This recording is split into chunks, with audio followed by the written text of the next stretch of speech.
আসসালামু আলাইকুম, welcome back to my class. আজকে মাত্র 2টা রুলের মাধ্যমে তোমরা 12টা টেন্সের ভয়েস আয়ত্ত করতে পারবে। ভয়েসগুলোকে 2টা ভাগে ভাগ করা হয়েছে, একটি হচ্ছে অ্যাক্টিভ আর একটা হচ্ছে প্যাসিভ।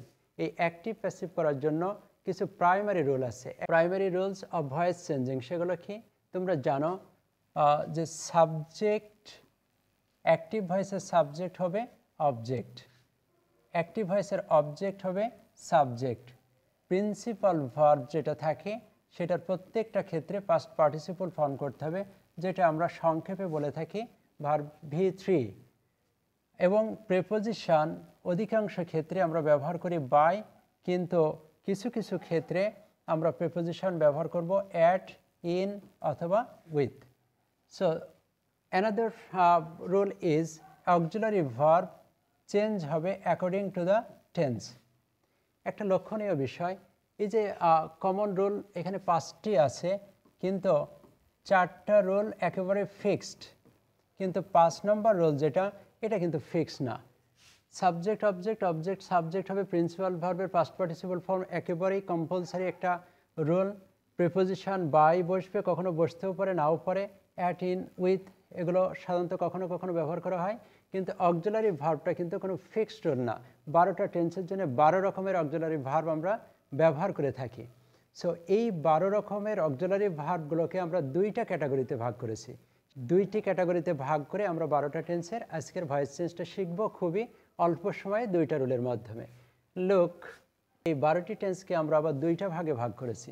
একটি হচ্ছে কন্টিনিউয়াস রিলেটেড, কন্টিনিউয়াস রিলেটেড মানে কন্টিনিউয়াস যুক্ত টেন্স, আরেকটি হচ্ছে কন্টিনিউয়াস ফ্রি। অর্থাৎ 12টি টেন্সের মধ্যে দেখো 6টি আছে কন্টিনিউয়াস যুক্ত আর বাকি 6টি হচ্ছে কন্টিনিউয়াস মুক্ত। সে কন্টিনিউয়াস রিলেটেড টেন্সগুলোর একটা মিল হলো প্রত্যেকটা জায়গায় তোমরা দেখতে পাবে বি প্লাস ভার্বের আইএনজি আছে। এটা হচ্ছে অত্যন্ত লক্ষণীয় একটা বিষয়, বি প্লাস ভার্বের আইএনজি, বি প্লাস ভার্বের আইএনজি, এখানেও বি প্লাস ভার্বের আইএনজি, এখানেও দেখো বি প্লাস ভার্বের আইএনজি, এখানেও বি প্লাস ভার্বের আইএনজি, বি প্লাস ভার্বের আইএনজি, এবং এখানেও দেখো যে বি প্লাস ভার্বের আইএনজি আছে। সো প্রত্যেকটা টেন্সেই কিন্তু তোমরা দেখতে পাচ্ছ বি প্লাস ভার্বের আইএনজি, কন্টিনিউয়াস রিলেটেড। তাহলে আমরা কন্টিনিউয়াস রিলেটেড টেন্সগুলোর গঠনের ক্ষেত্রে আমরা কমন যে রুলটা দেখলাম সেটা হচ্ছে be plus verb plus ING. Be plus verb plus ING সমান সমান কন্টিনিউয়াস টেন্স। এখন এই কন্টিনিউয়াস টেন্সগুলো তোমাকে না চিনলেও কিন্তু হবে, কারণ তুমি প্রত্যেকটা জায়গায় be plus verb plus ING পাবে। তাই এরকম যদি তুমি পেয়ে থাকো, তাহলে তোমার ভয়েস চেঞ্জ করার সময়, অ্যাক্টিভ টু প্যাসিভ করার সময় কি করতে হবে? এই বিটা রাখতে হবে, সাথে তোমাকে নতুন করে যে জিনিসটা নিতে হবে সেটা হচ্ছে বিং। অর্থাৎ প্রত্যেকটা কন্টিনিউয়াস টেন্সে তোমাকে নতুন করে একটা জিনিস নিতে হবে, যুক্ত করতে হবে, সেটা হলো বিং। আর এর সাথে যে ভার্ব প্লাস আইএনজিটা আছে, আমরা তো আগেই বলেছি প্রাইমারি রুলে, যেখানে তোমরা দেখেছো, প্রয়োজনে আরও একবার দেখে নাও যে প্রাইমারি রুলগুলোতে আমরা কি বলেছিলাম, যে প্রিন্সিপাল ভার্ব যেটা ছিল সেটার কিন্তু প্রত্যেকটা ক্ষেত্রে প্যাসিভ করতে গেলে V3 লাগবে। আর যে কমন রুল ছিল সাবজেক্ট অবজেক্ট করতে হবে, অবজেক্টটাকে সাবজেক্ট করতে হবে এবং একটা প্রিপোজিশন নিতে হবে। সো এই ফর্মুলা অ্যাপ্লাই করে দেখো এই প্রত্যেকটা সেন্টেন্সকে আমরা কিন্তু প্যাসিভ করতে পারি। যেমন দেখো এখানে আছে he is playing football, he is playing football. So এখানকার সাবজেক্ট হচ্ছে হি, অবজেক্ট হচ্ছে ফুটবল। তাহলে আমরা ফুটবলকে এখানে সাবজেক্ট বানালাম, ফুটবল। এখন এখানে যে বি ভার্বটা আছে আমরা এখানকার মতো সেই বি ভার্বটা এখানে রেখে দিলাম। এরপরে আমরা নতুন করে নিতে চেয়েছি কি, একটা বিং, সেটা আমরা লিখলাম প্যাসিভের জন্য। তারপরে কি মূল ভার্বের পাস্ট পার্টিসিপল ফর্ম, এখানে কি ছিল প্লেয়িং। সো প্লেয়িং এর পাস্ট পার্টিসিপল ফর্ম কি, প্লেড। তাহলে আমরা প্লেড করলাম। এরপরে আমরা প্রিপোজিশন অধিকাংশ ক্ষেত্রে বলেছি বাই নেব, এবং তারপরে যে সাবজেক্টটা আমাদের এখানে ছিল হি, সেটাকে আমরা এখানে করছি him. So very simply you can transform active to passive. Football is being played by him. Only by this single rule you can apply this single rule and change active voice into passive very simply, very easily. Be plus verb plus ING. এই অংশটার আমাদের পরিবর্তন করতে হবে, যে B আছে সেটা আমরা রেখে দেব, দেন আমাদের নতুন করে নিতে হবে বিং। এইটা কিন্তু কন্টিনিউয়াসের জন্য বাড়তি একটা তথ্য প্যাসিভের জন্য নিতেই হবে। দেন প্রত্যেকটা ক্ষেত্রে ভার্বের পাস্ট পার্টিসিপল ফর্ম। আর common rule subject object, object subject, preposition by. এটা মনে রাখলেই এই একটি রুলের মাধ্যমে তোমরা কিন্তু 6টি টেন্সের ভয়েস চেঞ্জ ইজিলি করতে পারবে। আর আমাদের থাকলো 6টি tense. You can see just a minute. Continuous free, continuous free, as for example we can say he plays cricket, he plays cricket। এটা কিন্তু প্রেজেন্ট সিম্পল বা প্রেজেন্ট ইনডিফিনাইট বলে, এটা কিন্তু কন্টিনিউয়াস মুক্ত, এখানে কোনো be plus verb plus ING নাই। দ্য মেটার, এই বাক্যগুলো প্রত্যেকটা কিন্তু একটা, যে be plus verb plus ING সমান কন্টিনিউয়াস, কিন্তু এখানে কোনোটার সাথে be plus verb plus ING না থাকায় এগুলো কিন্তু কন্টিনিউয়াস ফ্রি। সো এই কন্টিনিউয়াস ফ্রি যে 6টি টেন্স আছে তার জন্য আমাদের একটি নিয়ম, সেটা কি, যে টেন্সে আমরা অ্যাক্টিভ ভয়েসটি পাবো ঠিক তার পরের টেন্সের সাহায্যকারী ভার্ব নেব। আর কোনো চেঞ্জ নাই। Cricket, he plays cricket, sorry he plays cricket, present indefinite বা প্রেজেন্ট সিম্পল, এটার পরের টেন্স কোনটা, প্রেজেন্ট কন্টিনিউয়াস। সেখানে কি কি আছে, প্রেজেন্ট কন্টিনিউয়াসের জন্য আমরা সাহায্যকারী ভার্ব নিই এম, ইজ, আর।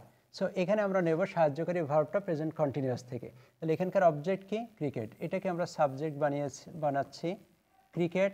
ক্রিকেটের পরে এগুলোর মধ্যে কোনটা আসে, ইজ। সো আমরা এখানে ইজ নিলাম, দেন আমাদের মূল ভার্বের পাস্ট পার্টিসিপল, সেটা কি, প্লে আছে। কারণ এই পাস্ট পার্টিসিপল এটা কিন্তু কমন একটা রুল, প্রত্যেকটা ভয়েস চেঞ্জে past participle form of the principal verb এটা লাগবেই। So is played, then preposition by, and then subject he আছে, এখানে আমরা ব্যবহার করব হিম। সো শুধু আমরা নিয়েছি কি, পরের টেন্সে সাহায্যকারী verb. Next, he স্যাং a song.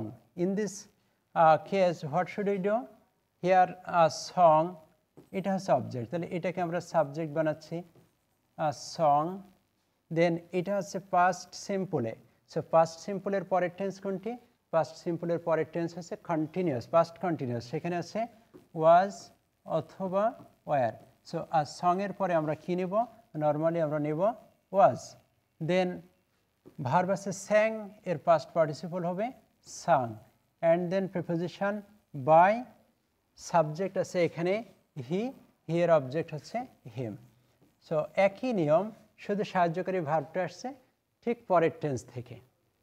Last example of this section is, এখানে দেখো, he will know the matter. So future simple tense, in this tense you have to take the auxiliary verb from the next tense, that is future continuous. Future কন্টিনিউয়াসের সাহায্যকারী verb কী কী, আমরা জানি will be অথবা shall be. এখন আমরা প্রত্যেকটা ক্ষেত্রে উইল বিটাই সাধারণত বেশি ব্যবহার করে থাকি। সো এখানকার অবজেক্ট কোনটা, দ্য মেটার। সো আমরা দ্য